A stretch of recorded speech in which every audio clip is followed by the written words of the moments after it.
and gentlemen, welcome to Mercatus Radio, our inaugural podcast, episode 1. I'm joined here in studio with Kevin Glenn at the soundboard and our very own Senior Director of Marketing, Mark Fairhurst.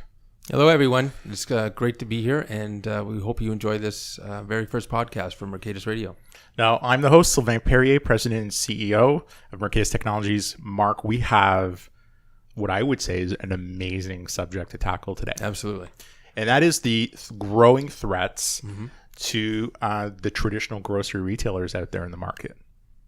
And I think you know from our own experience from talking to a myriad of the executives that are out there, from small traditional grocery retailers to extremely large boxes, it's kind of a fearful time with everything that's happening in the space.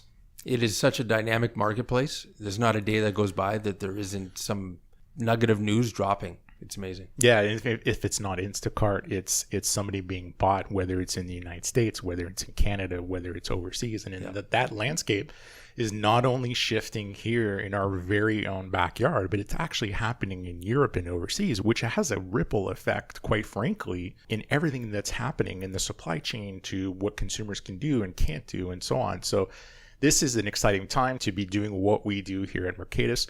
We're going to go really deep on this subject, and to help us out, this is where I'm super pumped. We've brought in this expert in the space. He's dialed in right now. He's coming live from Dallas, Texas, which is amazing. His name is Britton Ladd.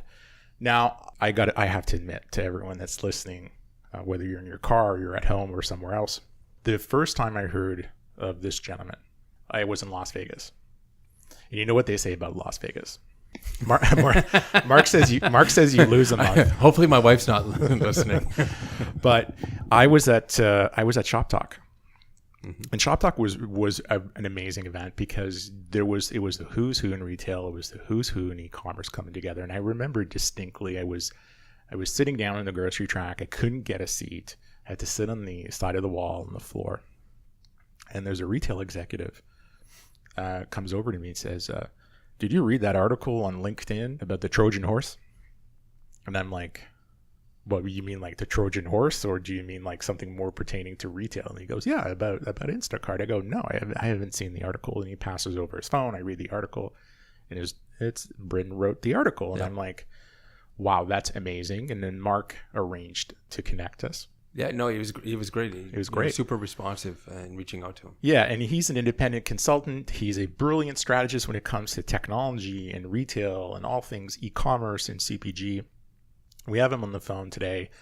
And welcome, Britton Ladd. Yes, I'm here. Perfect. Well, thank you so much for joining us. Really excited to have you part of our podcast. Oh, thank you for inviting me. Perfect. So we know today that it's fairly clear that the grocery retail industry is going through some tremendous seismic waves that is causing concern amongst the retail executives that are out there, not necessarily sure what to do, not necessarily sure to react. Can you share with us and our audience, what are some of these threats that you're seeing? You know, in all honesty, the threats are many. It's not just one or two things. The thing that I find so interesting is that most of the press talks about Amazon and Whole Foods. And then you may read stories about Walmart and their expansion. But the thing that I really believe is a threat the most is the number of retailers who really don't have a solid strategy. And the number of retailers who really don't understand what's taking place in terms of advancements in technology, what's really happening in terms of changing consumer behavior. And I find an awful lot of executives are having knee-jerk reactions instead of really being able to say, this is who we are, this is why we're here, these are our customers, and this is what we're going to do to be able to meet their needs. Now, certainly, Amazon is a threat. Walmart is a threat. Those things are all true, but I think it really belongs at the CEO level for them to understand what's going on in their industry. And I'm convinced a lot of executives still just don't realize all the changes taking place. Yeah, no, it's interesting you say that, and I've always because of what we do at Mercatus, providing, e-commerce solutions to the grocery retail space, I've always pondered what is driving this lack of preparedness.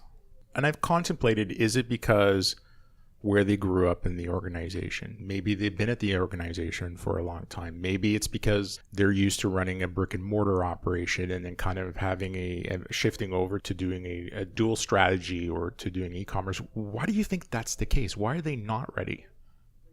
Well, in all honesty, much of what you said is the primary reason. A lot of the executives today have grown up in a traditional brick and mortar retailer.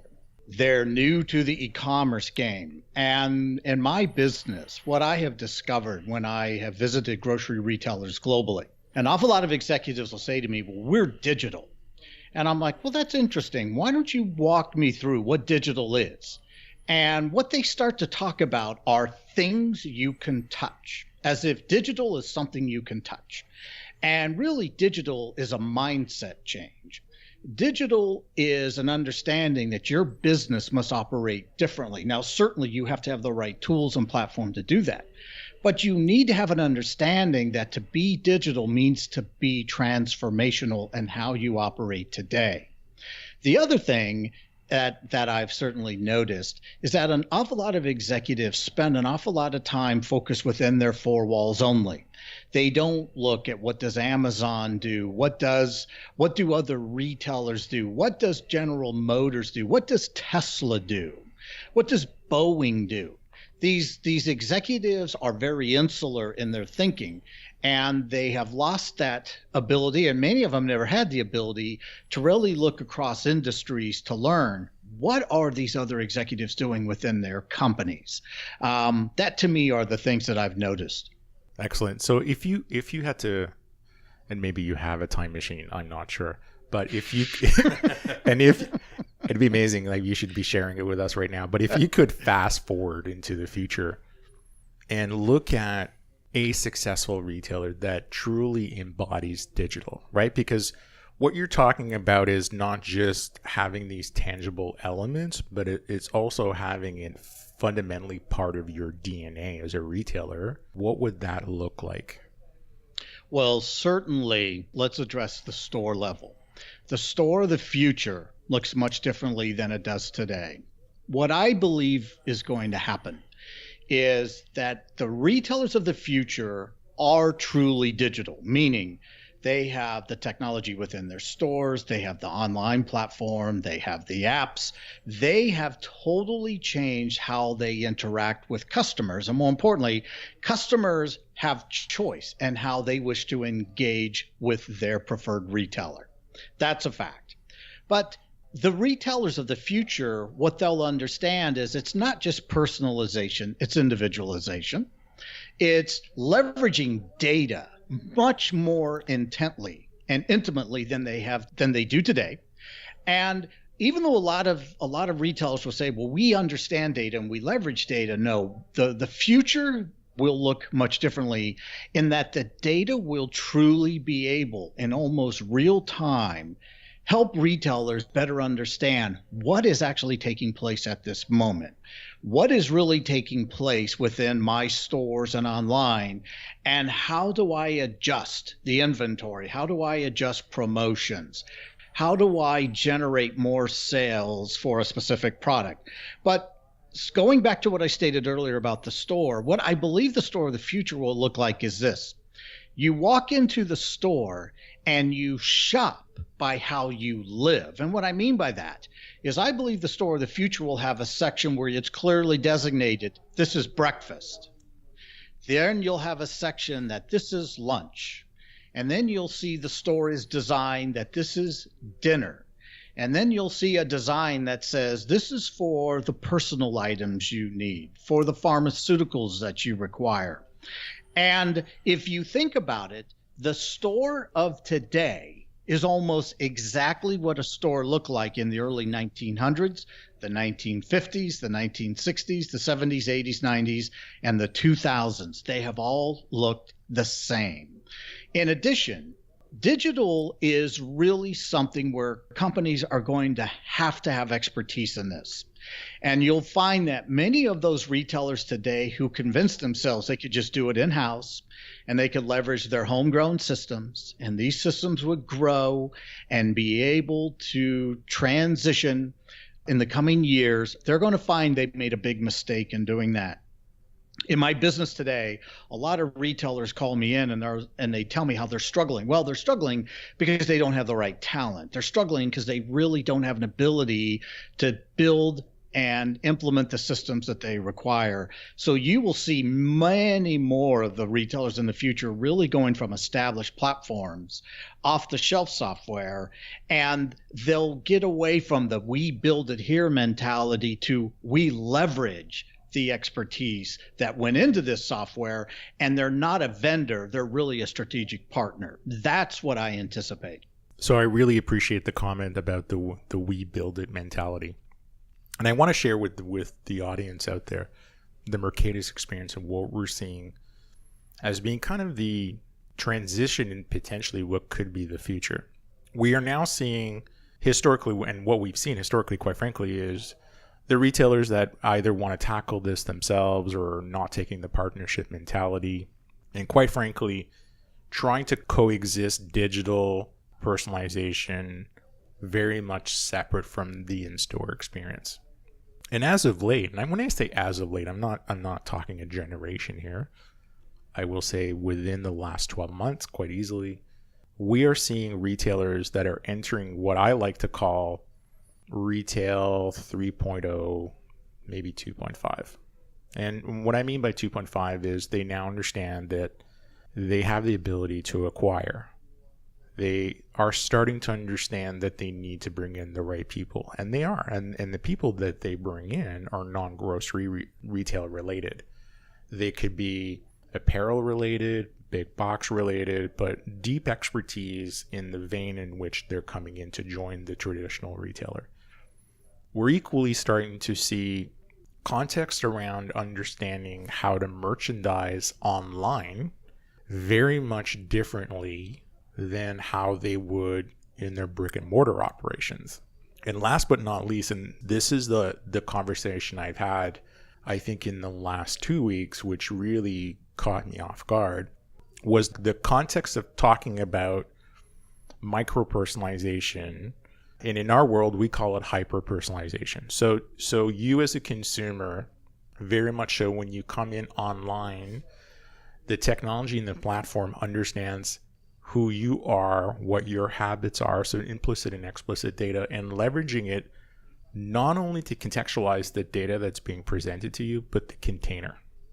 So if you are a bargain shopper, that's what we will only show you and tailor that experience to you. I will tell you, 3 years ago, you could not have those conversations.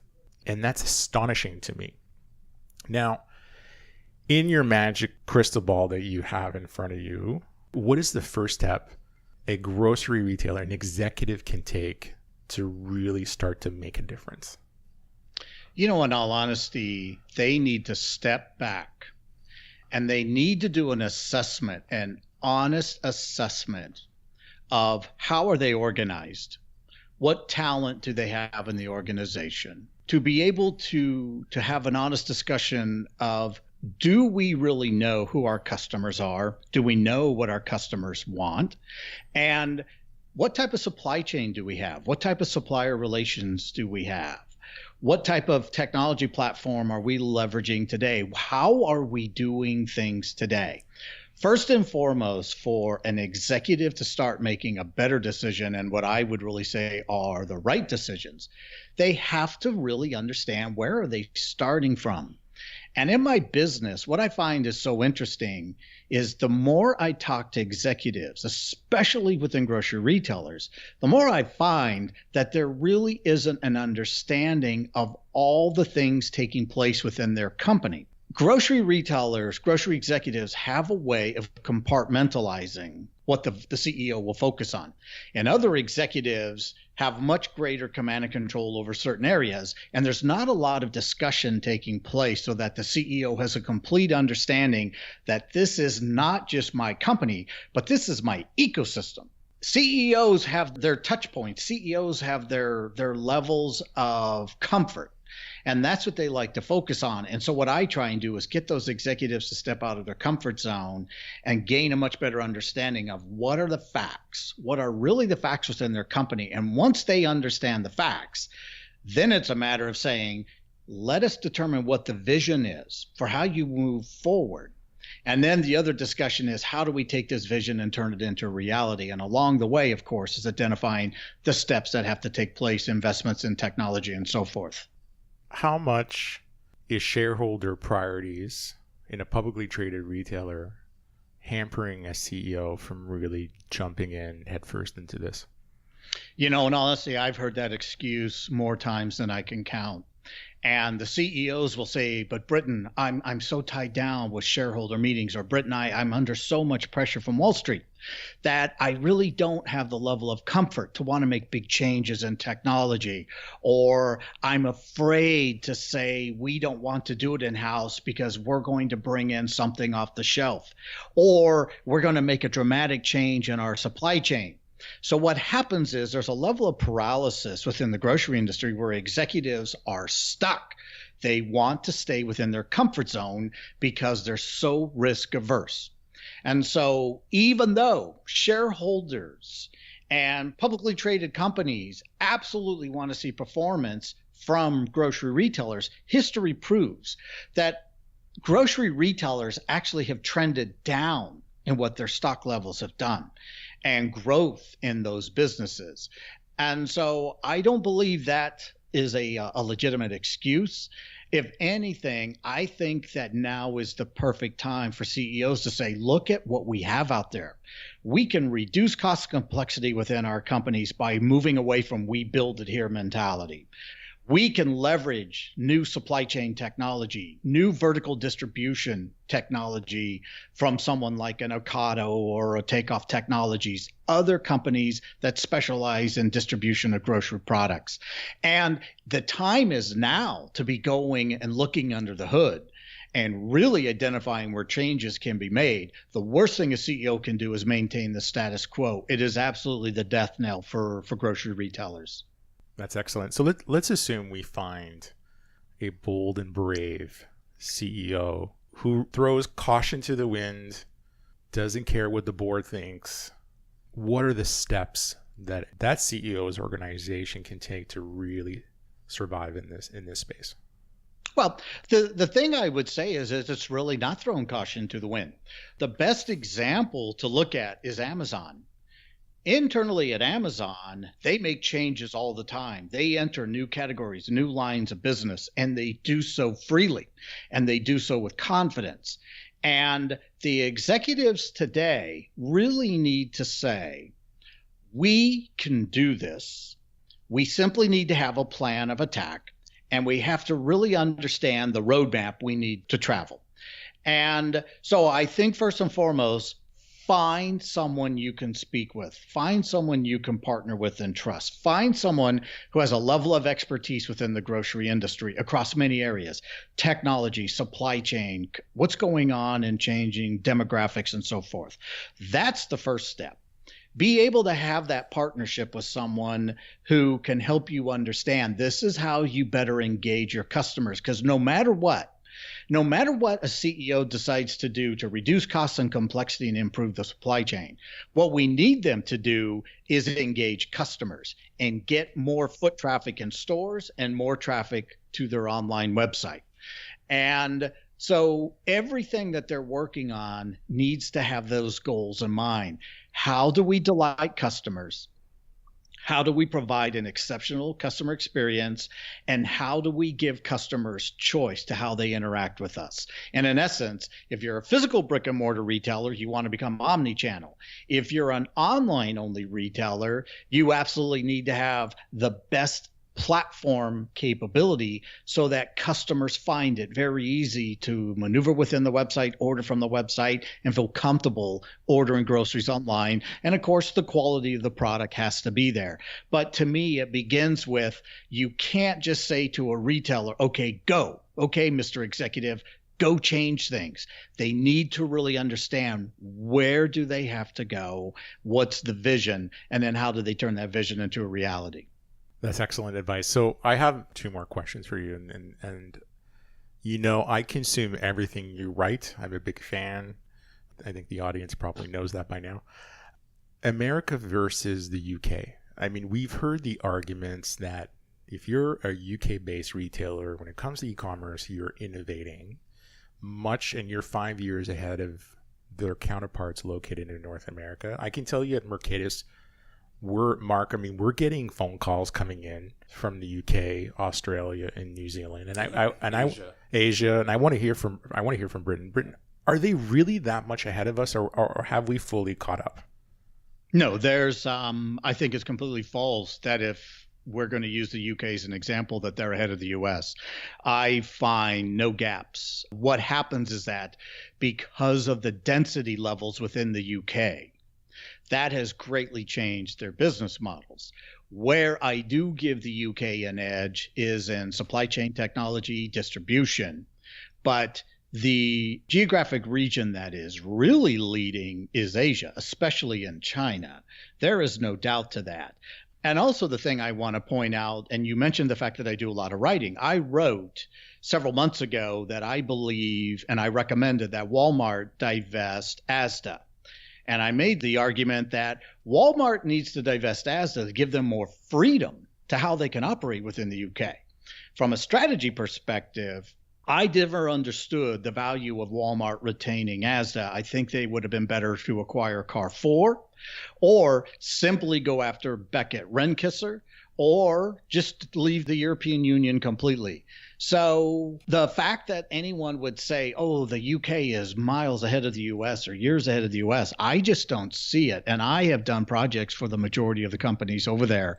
It's China where I see the biggest innovations. It's South Korea, and it is absolutely Japan. The Asian companies are the ones that have brilliantly incorporated robotics, voice-activated technology, e-commerce platforms, automation within stores, frankly, to where many of the stores you walk in and there are no people, because they really have achieved that level of sophistication where you do not need to have a lot of people within the stores. And in some stores, you have no one there. So I would dispute it. There's a big gap. I think that the grocery retailers in the UK and Australia and these other places, they need to just simply look to the US as saying, they're absolutely who we should be looking at in terms of technology. We can feel comfortable buying from companies in the US. They're not behind at all. That's great. Now, you mentioned Walmart, and I have to ask you who, and this is a bit of a loaded question. So I'm warning the audience. So who wins between Amazon and Walmart, or are they really playing a separate game at this point?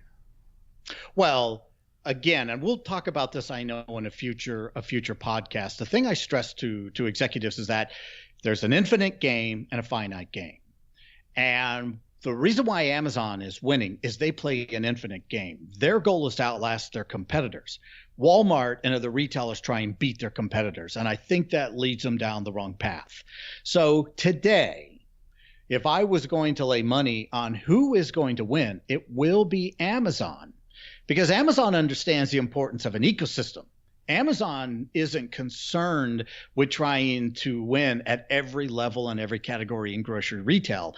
Amazon is putting together an ecosystem that gives them an ability to meet the needs of customers across all demographics and give customers a way to engage with them. That makes it easy for Amazon to sell product. Walmart absolutely has made mistakes over the years. Walmart was too slow to the digital game. And so now Walmart finds themselves in a very dangerous position. And what I wrote several months ago is that under no circumstances can Walmart lose the grocery war to Amazon. And I stressed that Walmart should invest in Flipkart, which they're trying to do. But I also gave this warning. Amazon is going to be the first one to recognize the strategic value of Flipkart to Walmart.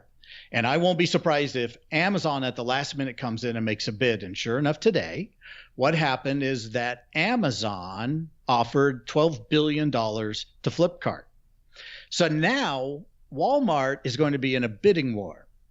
And what Amazon is doing to Walmart is what Walmart should have done to Amazon last year. When Amazon announced they were acquiring Whole Foods, Walmart should have made that incredibly painful. Walmart should have come in and said, we'll offer $15 billion for Whole Foods, forcing Amazon to either outbid them or force Amazon to walk away. So what we're going to see in the coming months and year is nothing but one battle after another. But I think Amazon's playing a better strategy. I think Amazon has lured Walmart to India, and I have no doubt that Amazon will do everything to win in India. And as I've stated, in my opinion, if Walmart isn't careful, India will become Walmart's Vietnam, to where they become bogged down. They are forced to fight and win one battle and lose a battle and win a battle. But what happens is that Amazon outlasts them because Amazon is playing the infinite game. And Amazon has proved that they don't care what Wall Street says. They don't care what shareholders want. Amazon knows they have to outlast the competition, whereas Walmart listens to Wall Street. And the more the drum starts to beat that Walmart is losing money in India, the more the cries will be, it's time for Walmart to pull out. And that's why I believe Walmart has to be incredibly careful. But from a strategy perspective, I think what Amazon is doing is brilliant. They have lured Walmart to India, and I honestly believe that this can turn out to be Walmart's Vietnam. It's just a fact. Ladies and gentlemen, you've actually heard the expert opine right on the matter. That is amazing. Britton, how do our listeners get a hold of you? The easiest way to reach out to me is simply reach out to me via my LinkedIn profile. I'm always happy to engage with individuals, no matter what the topic is. I'm grateful that we have LinkedIn, and I dearly love interacting with anyone who's interested in grocery, retail, supply chain, digital. Thank you so much for your time today. Thank you. It's been a pleasure. Ladies and gentlemen, thank you for listening to our inaugural podcast episode 1. And join us next time. And it's going to be I'm not sure if it's an even juicier subject, but it's certainly something that's incredibly relevant. We're going to be talking about the M&A activity in the space. Mark, share with our listeners, how do they get a hold of us here at Mercatus? Sure. The easiest way is to go to www.mercatus.com. Use the contact form there, or follow us on our social channels that are available at the bottom of the website page. Thank you, everyone. I'm your host, Sylvain Perrier, President and CEO of Mercatus Technologies. I'm here with Mark Fairhurst, our Senior Director of Marketing. And at the board is our ever amazing sound engineer, Kevin Glenn. Thank you.